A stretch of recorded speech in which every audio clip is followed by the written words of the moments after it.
Shalom, my name is Yehoshua. I'm making this from Jerusalem. I'm a didactic scientist, and I want to say to Bill O'Reilly, congratulations. I never thought I would see the day that I would be thrown in with Fox News and Rupert and Bill O'Reilly, but kol hakavod. That means congratulations. You did, and you're doing very well. I think you did pretty well with Mr. Dawkins. I want to say a couple of things about his God delusion, because I'm a didactic scientist. I'm the author of Humanomics, which is the East-West convergence model, which I might speak a few words about later.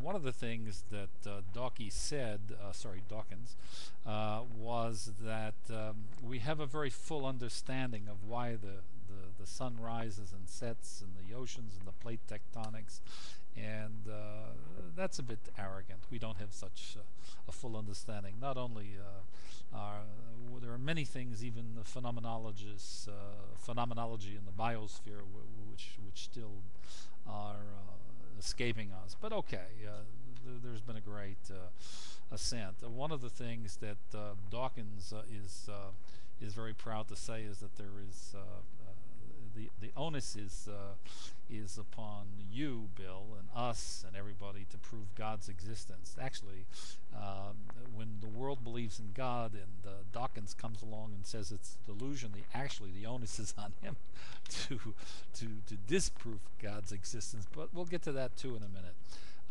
First, he said the leap of faith is really something you need. Actually, he's talking about himself. Look, this guy's a rationalist. I'm a didactic scientist, and I understand where he's coming from. Rationalism versus empiricism. Well, the fact of the matter is, science is done by empirical and logical methods. You don't have, if you see rationalism, which he's a rationalist, and his deductive and inductive methods is the universe of his intellect, his world, and how he reasons. Okay. So you said to him, you have to prove it. That was a great response that you gave. So he came back and he said, we're working on it. And you said, well, great. When you get the answers, come back and see me. Well, let me give one example of what he isn't working on, because of the hangover of bifurcation, the Cartesian duality, which makes for he's a good scientist, but he's a biologist, an excellent scientist. But let me say that. But he's a lousy philosopher. But that's not uncommon. So was Einstein, a pretty lousy philosopher, but a very great scientist. Okay, so we're working on it. One of the things I started to say he's not working on is the non-local discovery of Bell's theorem. An Irishman, Mr. O'Reilly, another one. By the way, Yehoshua Yaakov, that's my name. I was Michael O'Donnell before I was Yehoshua Yaakov. Anyway, that's another story. This guy is got very specious arguments, and people who are not scientists, he bluffs just like Christopher Hitchens and Harris and all the others. They're all of the same basic ilk. And then he comes out and he has the chutzpah to say we have to be humble. There's nothing humble about Mr. Dawkins. And then he turned around and he said something, when you said, well, religion is a moderating force, and you came back and you said, well, it is for me and it helps me, which I thought was a very humble statement, a very lower position. And he said, oh, condescendingly he approved, but only after he attacked you, and he said, oh, how can it be true for you and not for somebody? Something is either true or it's not true. Let's give Dawkins a little modern science and in general, and in particular a logical lesson. Quote, the truth is the information that never changes in finality, parenthetically, changing parenthetically, and intentionality. Full stop,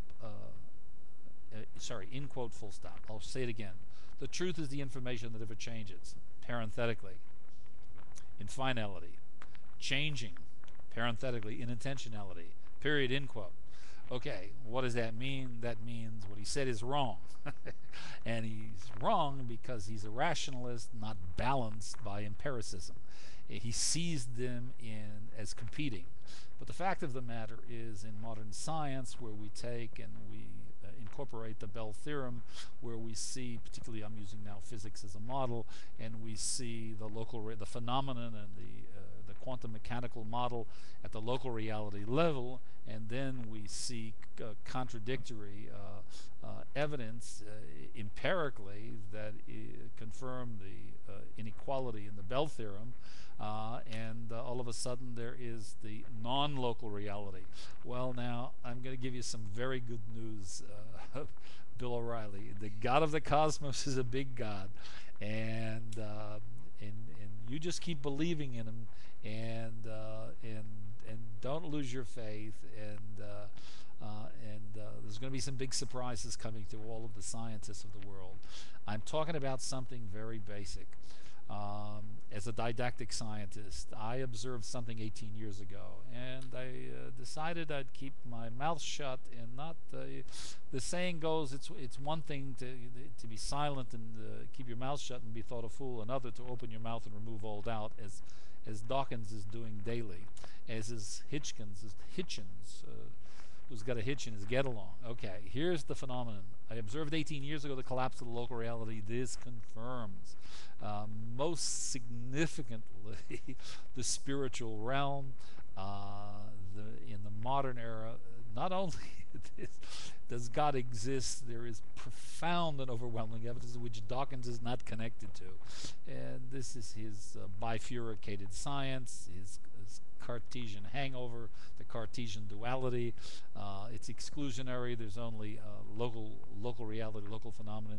So my advice to you is take him with a grain of salt.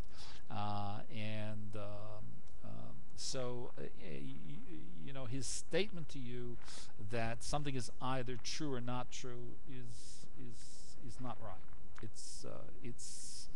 It's old hat. Now I want to say a few more things. He comes from a European philological model of education and learning. His philosophical materialism has him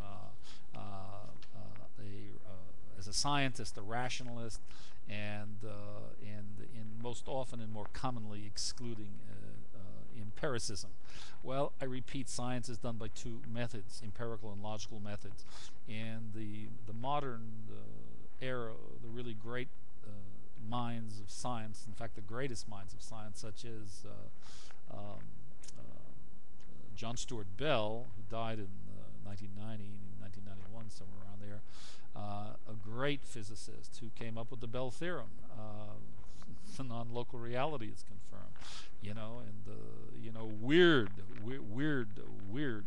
quantum entanglement. Wow, a spiritual world.